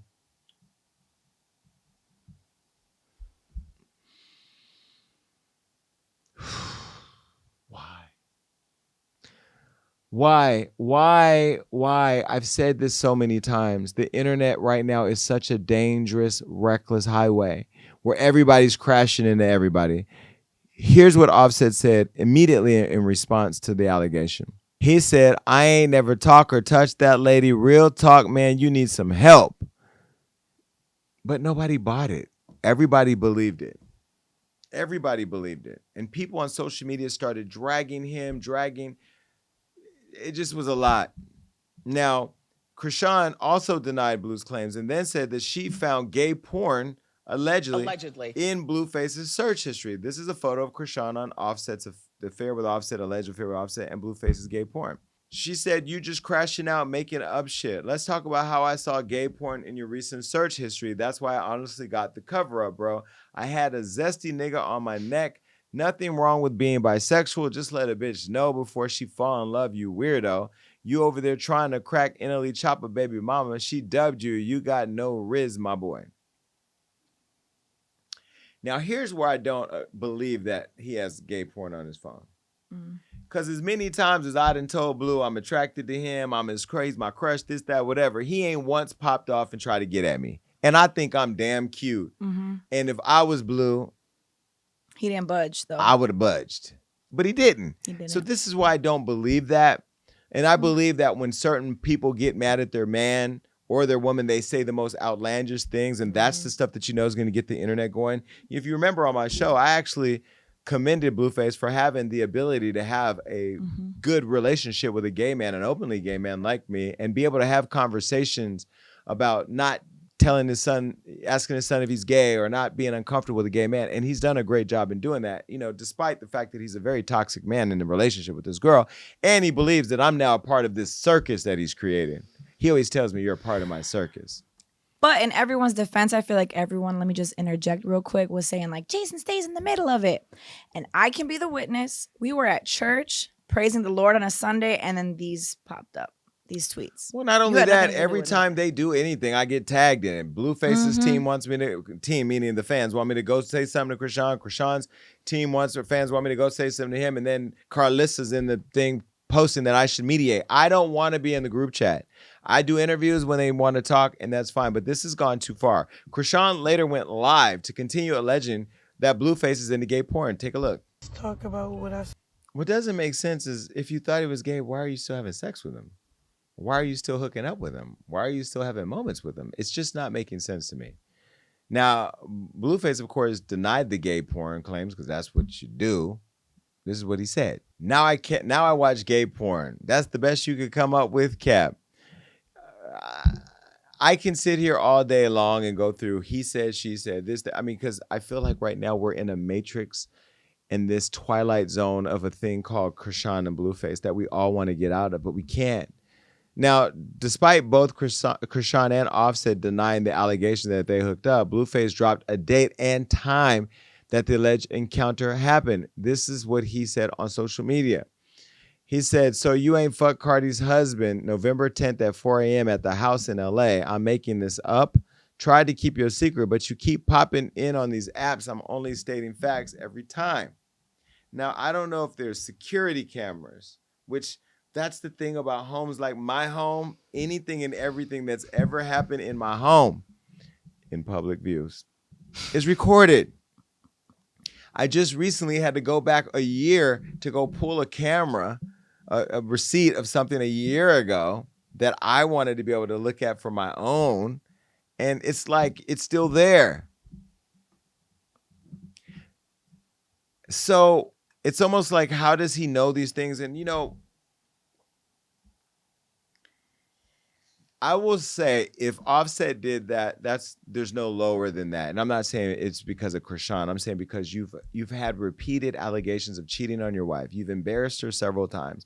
You've made up with her several times. You even kicked drugs and got your life together in order to keep your marriage intact. Had another child and then still allegedly cheated with Chrisean, Blueface's alleged baby mama. Allegedly. Today it's not, but tomorrow it will be. So it's all bad. Now, Blueface goes on and gets into a whole beef with Soulja Boy, and they go viral, going after each other, wanting to pull up and meet up with each other. During his beef with Soulja Boy, Soulja told him that basically he did some police shit, and Blueface doubled down and explained why he did it. Take a look. Why you crying about Offset just fucking your bitch? You wanna know why I did that? Why you do that? Because the bitch get on here popping it. Making up lies. I'm gay, I'm this, I'm trying to do this. Okay, you want to pop it, bitch? So I you know hop the on it, truth. nigga, that's police shit, nigga. How? So is dick and pussy police shit? So you snitching now? So you a snitch now? I thought you could only snitch to the cops, soldier. So you okay? So you just hop out. You just say. I thought you could only snitch to the police, soldier. So long as they the police, you saying just run around telling niggas business. That's what you do, huh? Blue Nah, I'm running around. Anybody want to join the Blueface circus? They're indulging in my business. You sound. We're like gonna use you, soldier. We're gonna use you. Offset nigga, wanted ain't no to get using used. me, nigga. I run this Offset shit, wanted, nigga. I listen, started this shit, nigga. You want to We talk about Offset, using you, right? nigga. You's a buster, nigga. Fuck you talking about, nigga. Listen. You want to talk about Offset, right? Listen. Yeah, all that came out, and guess what? Offset got mad about his wife. He made some threats, and we had somebody go tap his shoulder in Miami a couple days ago and let him know he's touchable. And he won't make another threat again. Nigga, I'm hey, really what like that. that. Hey, what that got to do? Hey, what that got to do with? You what brought that it up. What You that got brought to it do? up. All y'all rappers are going to be in prison in 2024. Just mark my words, because everybody's going to start catching a RICO, and I ain't talking about no Dominican, okay? I'm talking about y'all going to get them charges. Y'all going to be sitting down because y'all get on live arguing about having people pull up and threaten people and this and that. You do realize, like, the feds are watching and building cases against all of you.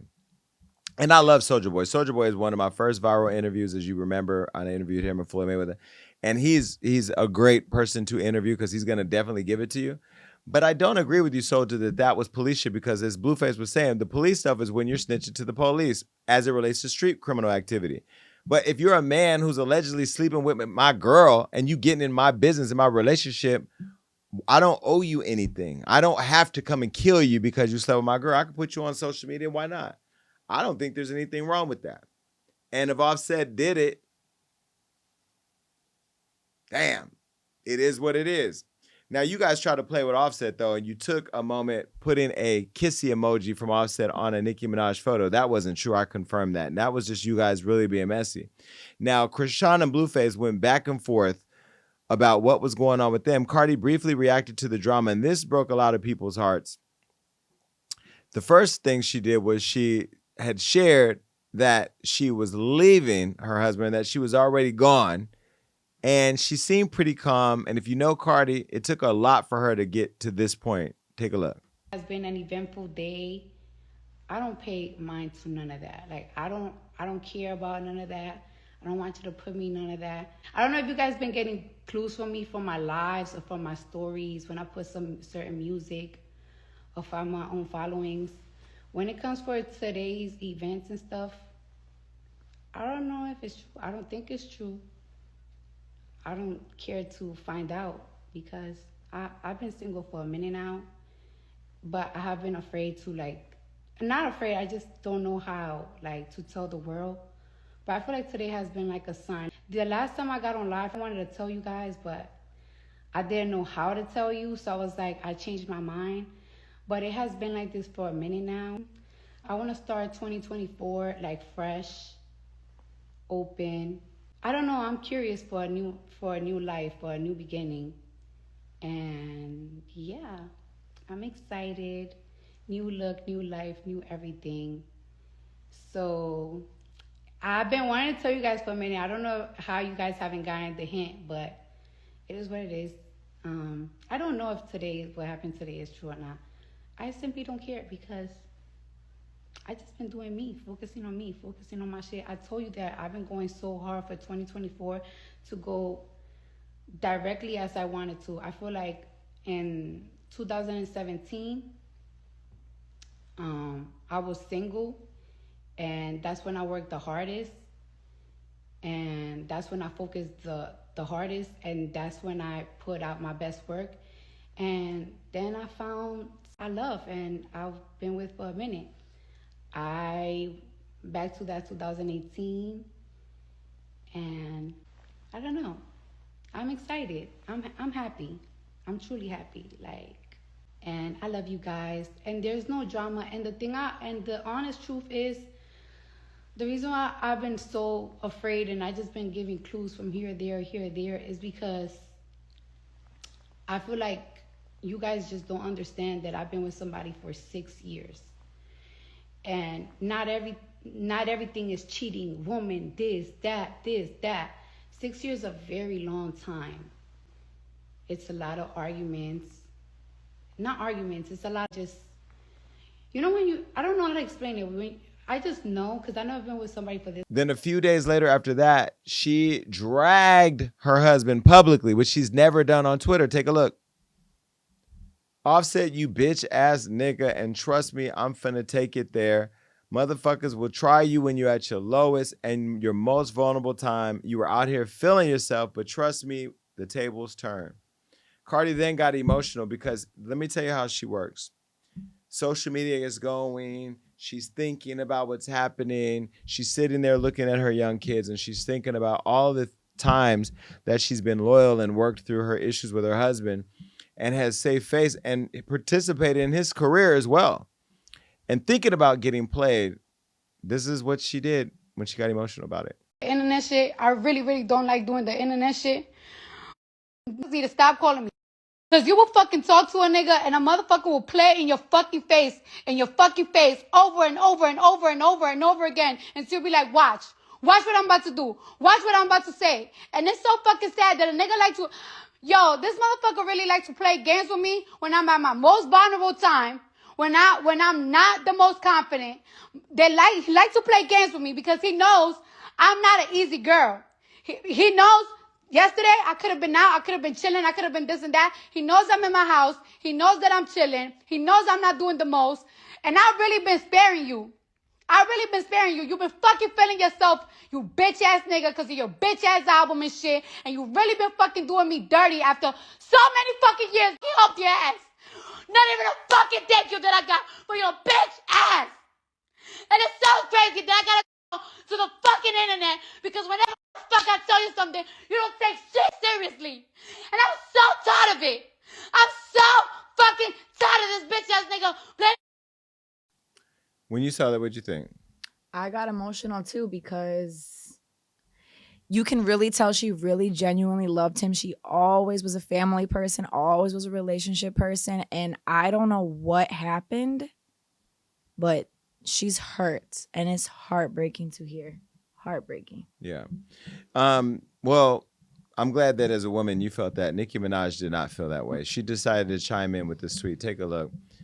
She posted a photo of Michael Jackson hanging out the window and did this right after Cardi had gone live. So right after you heard that video of a very emotional Cardi, that was Nicki's response. Well, of course, Cardi dragged Nicki's husband into it, Kenneth Petty, and this is what she posted. I'm really 100. Today is not the day. Take your man to a park and leave me the fuck alone. Ooh. You can't take him to a park because he's a sex offender. Yeah. I posted on my Twitter, imagine a woman at her lowest, most vulnerable moment, and a woman whose husband is constantly under fire for killing someone and raping somebody and being on the sex registry, take a shot at them by using a photo of the greatest artist of all time. Unpack that. Well,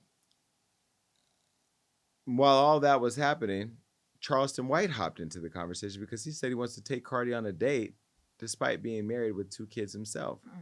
Here's a video of Charleston taking a shot. Fuck with the Migo. But boy, I sure like to go on a date with Cardi B. Boy, since her and that boy done broke up, and it's only fair, because it's fair game. She fair game now. Say, boy, I sure like to go on a date with Cardi B. Cardi B, can I take you out? We can do a metaverse date.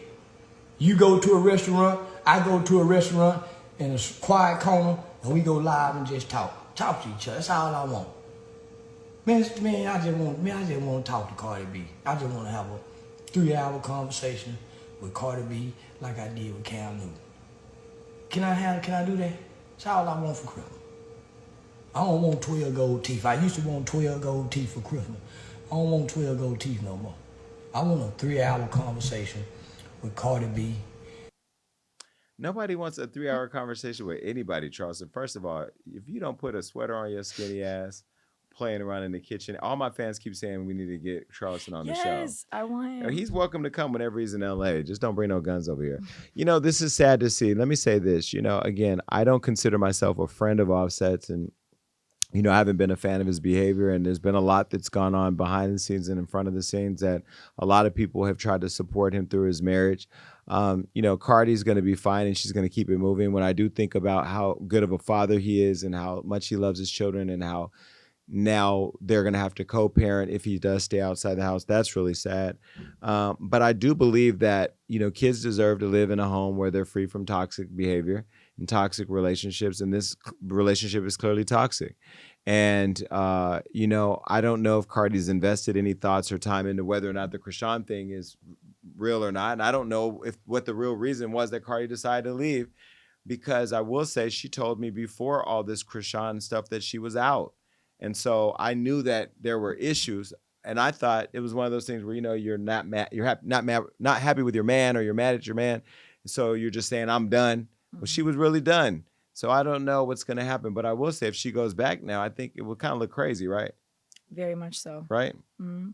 But it was interesting for me to look. So I feel like, to me, Cardi B is like, my love for her. Like, she's flawless and beautiful, and for her to say she's like not confident, it was really heartbreaking, because I'm like, you are Cardi, you can have anybody you want. You could slide in anybody's DMs, walk up to anybody, and I feel like anybody would like bow down to her. But I don't think her confidence or the issue that she was having was related to that. I think that Cardi pays a lot of attention to social media, and I've said this many times publicly, I think the Barbs are terrorists, And I think they terrorize her and everybody else. I mean, the things they've said about me, and I don't even have half the level of fame that she does, or followers or influence. And so I understand the challenges that she's dealing with to a certain degree. I think it's one of those things that's unfortunate. And, you know, I think Cardi's going to be fine. And I hope that Offset reconciles everything that happens and figures out how to move forward and continue to be a good dad. And, you know, the next relationship he gets in, hopefully it works out. Now, as far as Blueface and Chrisean goes, I'm not going to wish anything other than them to stop tweeting. Because what we know for sure is that by the time this airs, this will be dated because they will have done something different. Like today, which is the day before you saw this, with her taking Blueface's phone. I can't even text him right now because she took his phone and was going through it at 7 a.m. with the baby and they're crying in the car. Did you see it? I saw it. It was too early. I didn't have a morning coffee. It was a lot going on. There was 103,000 people watching this live. Good luck to all. All right. Goodbye. All right. Megan Thee Stallion is back in the news, and this time she's dragging Pardi and Fontaine, Tori and Kelsey, her friend, all the people besides Pardi that were in the car the night that she was allegedly shot by Tori. Now, again, he was convicted, but both sides are still contesting what happened. I'm just going to put that out there. Now, Megan Thee Stallion is back in the news cycle as she combats comments from her ex-boyfriend, Pardi Fontaine, you know, super producer, rapper, and allegations claiming that Tory Lanez did not shoot her, but instead it was her ex-bestie, Kelsey Harris. Now, we all know that Tory got convicted of Meg's 2020 shooting, but during the trial, there was speculation that her ex-BFF, Kelsey, had the gun and pulled the trigger. Now, let me show you a photo lineup of Megan, Kelsey, and Tory just so we can put all of the players in this story on the table. Now, Meg looks great here, by the way. I don't know who's doing her makeup, but Meg, you look great. And shout out to Kellan getting that wig right. Now, that's Tory before the fro. He's now locked up. I don't know what that hairline is giving. And that's Kelsey, who had a baby and dropped a diss track against Megan after all of that transpired. Now, despite Kelsey never being charged with or targeted by prosecutors, Tory's diehard supporters still believe that he's innocent and have been circulating unconfirmed documents claiming that Tory's driver saw Kelsey hold the gun. Now, the bodyguard I don't think we ever found during the trial, and you know, we've seen video of Megan online describing the shooting as it's happened. And one time she said he was sitting in one place. The next time she said he was sitting somewhere else. And so a lot of people have believed and have speculated that Megan has just been dragging it. Well, Megan is now denying the claims that her friend or her ex-friend, best friend, had the gun and that shot her. And she took to her Instagram Live the other day to clarify that. Listen. I'm trying to move on from being shot the best I can. I still wake up in the middle of the night crying. People, especially people that I used to be cool with, they know how bad social media affect me. Everybody in my life knew how bad social media would make me cry. Like, I would get online and see people say some terrible shit, and I'd be like, oh my God, everybody hates me, it's over. So the people who attack me that I used to be cool with, they know exactly where to hit me, where it hurt, because they think that I'm still on that type time, like social media gonna hurt my feelings. Motherfuckers is getting denied every time they try to set a motion for a new trial. So they trying to pull shit out the air. Okay, let's do this now. I'm not about to keep going with y'all. Y'all defending somebody who didn't even take the stand and defend themselves. Y'all going back and forth about facts. Y'all could go read real shit. Like, y'all literally believe anything if it's bold and in all caps. Like, go read something that's going to take you a minute to sit down and have a good read. Like, go read something that's going to make you have to do some critical thinking. Not a thing that is curated by bots and blogs that hate me. Like, y'all need to sit down and have a good read. Like, imagine somebody saying that they did not commit a crime and not defending themselves to the T. Imagine y'all saying somebody is following the street code, not snitching. Are you snitching or are you not snitching? Because y'all trying to pretend like Kelsey shot me. Kelsey didn't motherfucking shoot me. And I really wonder why her main problem with me was, you won't tell people I didn't shoot you. I was like, Kelsey, I don't want to talk about this on social media at all. But now you won't even get online and defend yourself. So that really just proves my points. Either you took some money or you're liar. Like, why won't you get online and say, bitch, because this is what y'all care about. Y'all care about online because the case already won in court. But y'all care about online. Why would y'all motherfuckers not get up there and say, if you say you didn't shoot me, why won't you get on the stand and say I didn't shoot this bitch? You say it online every day. You figure out how to get your niggas to say you didn't do it. You figure out how to get the blogs to say you didn't do it. But the one motherfucker it would have mattered from was you. You should have said, I didn't do it. Kelsey did it. If she did it, why wouldn't you just say she did it? Kelsey, if you did not do it, why won't you just say, I did not do it? I know who shot me. I said who shot me, and that's why the fuck you in jail. Y'all motherfuckers are dragging it online like it's some new evidence. There's no new evidence.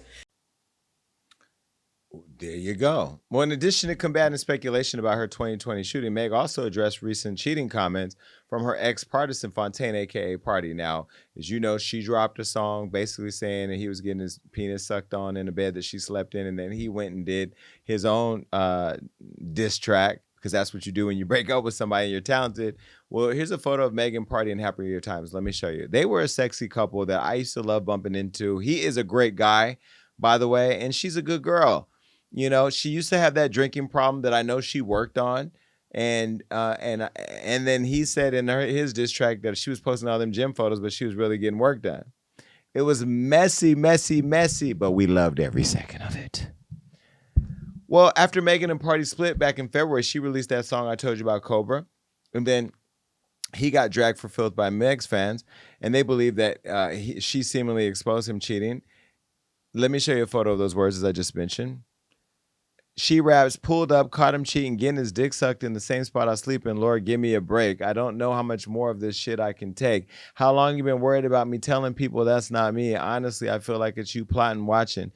Why is you speaking on me at my lowest when you acted like you ain't noticed? I was tripping, going crazy, and they be low-key hating, so they ain't gonna say shit. Damn, I finally see it. I'm killing myself when bitches would die to be me. Okay, I didn't rap that perfectly, but then Cardi, as I said, clapped back with his own, and the song was called The Person, T-H-E-E, like Megan Thee Stallion.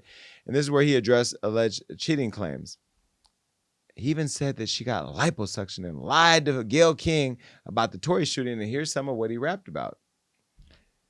Rapping on his new song, he said, sit down for a second, girl, you need to hear this. Be for real, you ain't even realistic. Got lipo, then you started posting gym pics.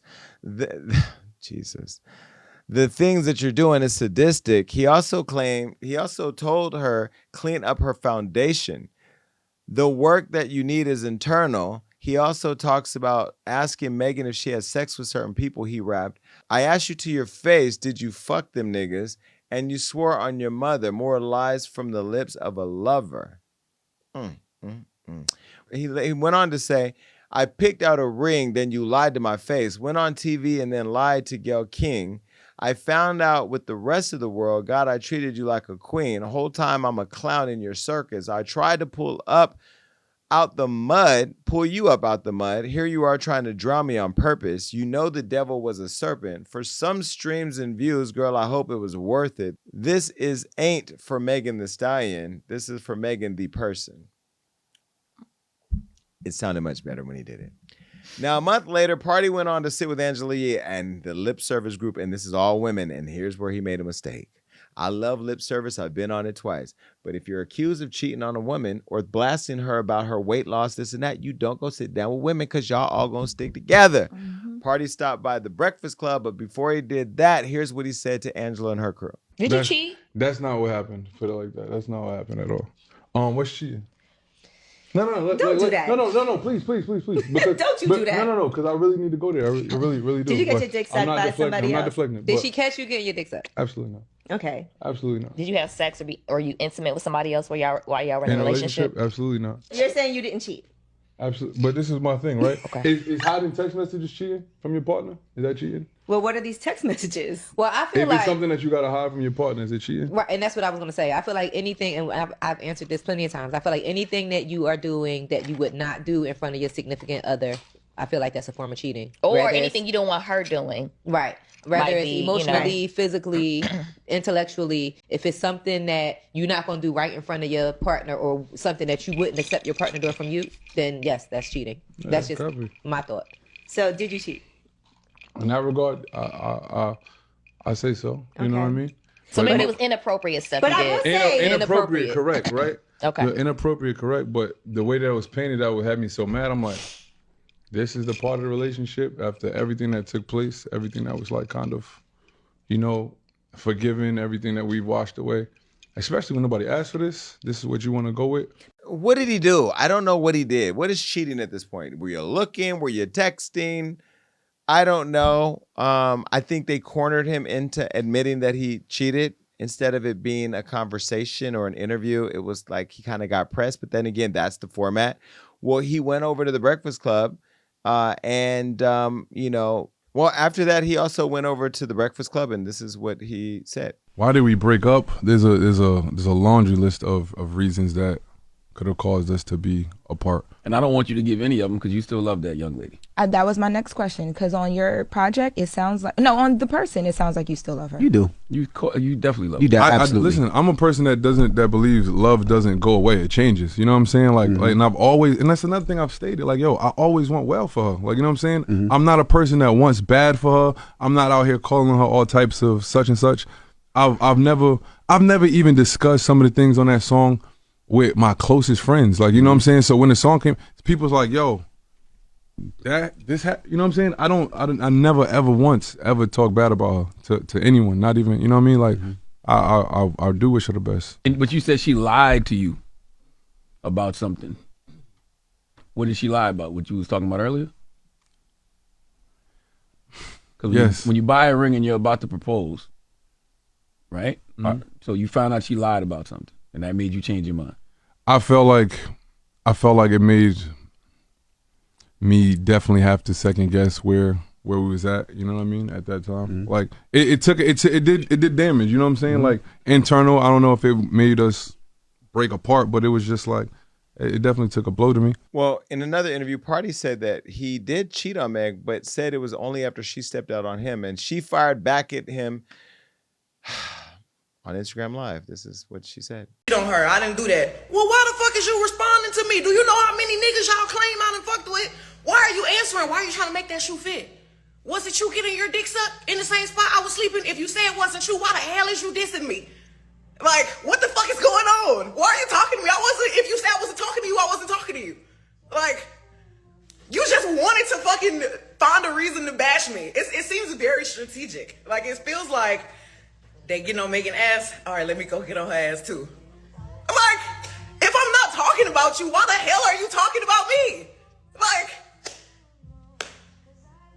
what's happening? And should I not defend myself? Like, should I not come on here and say, what? Like, I don't have anything bad to say about my ex. I genuinely don't. Like,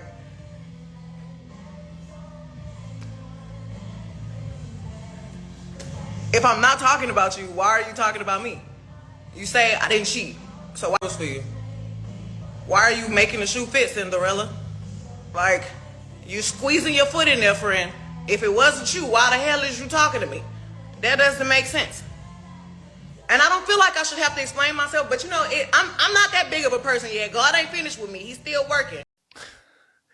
Megan, I say that all the time, but I think you both are being petty at this point. And you kind of started it, even though you're saying it may not have fit about him. You called him Cinderella. I mean, y'all both slick with the words. I guess that's what happens when you do with words. Who do you think is telling the truth in here? What do you think is going on? I think it's a lot of truth in both. And Pardi ate that diss track up. But I feel like he held it until Meg dropped the first little hint. Because it wasn't until she dropped Cobra that he dropped that. So I don't know. It's giving truth on both sides. I don't know. I don't know. Why should you have to go on IG Live? I don't know, though. What I would say is that I pray that both of you continue to find peace in the better days when things weren't as nasty as they seem to be getting. I mean, Pardi is going to have more bars for you, Megan, if you come after him. So if you drop any more hints, if you drop Zebra, you drop Cobra. Now, if you drop Zebra or Lioness, you might get something. And then Pardi, I just think, this is not somebody who finds himself in the middle of critical condition type tweets and texts and lives where people feel like, oh my God, it's off with his head. But now he is right in the middle of it because he's dating somebody who has in the last, several years been in very toxic relationships. One that ended up in gun violence, another one that's ended up in shots fired online. As tempted as I am, I can't find it. Maybe God doesn't want me to do this, but either way, it didn't stop there. Pardi got defensive about it and hopped on live. Look. So I don't want people to think like this is some tour or something like that. I got music that's out. I got music to promote. It took me a long time to mentally, emotionally be able to get to a point where I wanted to release music. Nigga, it's taking me forever to just be able to talk. I haven't gone live in how long? Like, I haven't gone live in how long? Years, you know what I'm saying? Very rarely. So, I wanted to inform you about how these things work. You know what I'm saying? How interviews work. And they chop up, they like to chop up out of interviews the things that they think y'all gonna click on, the things that they think that y'all gonna react to, you know? And that's part of journalism. That's how it goes. Unfortunately, the things that they ask me about are things that I never intended to ever talk about. You know what I'm saying? I never intended to speak on none of these things, but I'm somewhat of a public figure, I guess, and people want to know. You know what I'm saying? Inquiring minds want to know. And in all actuality, these things is never even easy for me to talk about. Like, it's never something I want to speak on, never something I want to elaborate on. You never once seen me speak on my personal life, whether I be happy, sad, indifferent, you know what I'm saying? Just little tidbits. So these are always uncomfortable for me. But if you watch my interviews in their entirety, I always speak about exactly what happens, exactly how I feel, without even giving too much, because I don't like to dive into too much. But I have no problem taking accountability. Yeah, that's what it is. Yeah, let's talk about what the definition is. Yeah, I did that. Yeah, find me an interview where I say no, not once. But I just don't appreciate people throwing rocks and hiding their hand. I was chilling. I was cooling. Nobody asked me nothing. You know what I'm saying? Nobody asked nobody nothing, in fact. And throwing rocks and hiding your hand is just, that's not good behavior. You know what I'm saying? It's not good, especially the people that have been good to you. Everything I needed to talk about, I talked about on the song. Everything I need to say, I said it on the song. People want to know why. They want to know what happened. And when you paint things in ways that they didn't happen, you gotta clear it up. You gotta fucking clear it up. But with all that said, with all that being said, I wish happiness for everybody. I wish healing for everybody. I felt like I was well along my journey. I felt like I was well along in my journey. I had put a lot behind me. I had ate a lot of shit as a male, as a man. Like, you know what I'm saying? I just ate it. You know what I'm saying? I felt like this was like not one of those times I was gonna let it slide, let somebody speak on me and let my story be told by somebody else. This wasn't one of those times I was gonna let it slide. Good luck. Goodbye. I just want everybody, all these broken relationships. Jonathan Majors and his girl, Chrisean rocking Blueface, Cardi and Offset, Megan Thee Stallion and Partisan. This whole episode was dedicated to toxic love. And we didn't even get into Kiki and Darius. That's another one on the list. Lord. Why'd you bring them up? Leave them alone.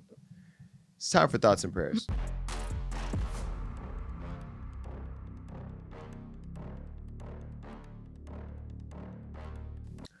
With the new year around the corner, everybody's getting ready to drop dead weight and begin a fresh new chapter in their lives. Now, for some, it may be getting a new job, getting a new house, or in the case of Cardi, Chrisean, and Meg, a whole new life without their most recent partners. Now, with Cardi, although we hate to see another marriage fail, especially when there are children involved, you can't force someone to remain in a situation that no longer makes them happy and offers them peace. And if we ain't tight, it ain't right. Just look at Jonathan and Grace. Despite the verdict, that man told that woman he just needed her to be his peace. And she went and did the opposite. Girl, he said, be like Michelle and Coretta.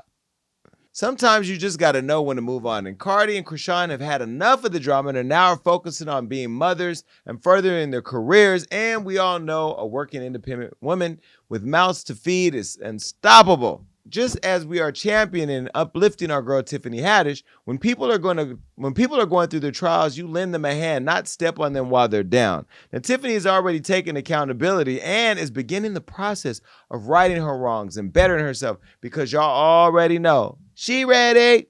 to keep bringing us laughter and to keep living her best healthy life again so she can win those big awards like we know Fantasia will bring home for The Color Purple. Now, let's also make sure we show up and show out for that premiere like y'all do for these non-color movies.